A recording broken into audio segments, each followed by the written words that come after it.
கோலி talk Kollywood news. திருமணத்துக்கு பிறகும் நடிப்பேன் சமந்தா. நடிகைகளை பொறுத்தவரை திருமணம் செஞ்சுக்கிட்டா அவங்கள ஓரம் கட்டிடுறது சினிமா உலகில் நீண்ட காலமா நடந்துட்டு இருக்கு. ஆனா சமீப காலமா அந்த நிலையை மாற்றும் முயற்சியில பாலிவுட் நடிகைகள் முயற்சி செஞ்சுட்டு இருக்காங்க.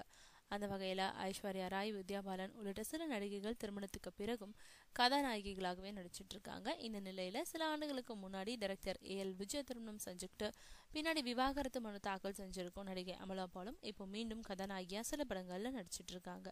இப்படிப்பட்ட சூழ்நிலையில நடிகை சமந்தா தெலுங்கு நடிகர் நாக சைத்தன்யாவை திருமணம் செஞ்சுக்க போறாங்கன்ற செய்தி வெளியானதும் அவங்கள படங்களுக்கு புக் பண்ண பேசிட்டு இருந்தவங்க அப்படியே பின்வாங்கிட்டாங்களாம்.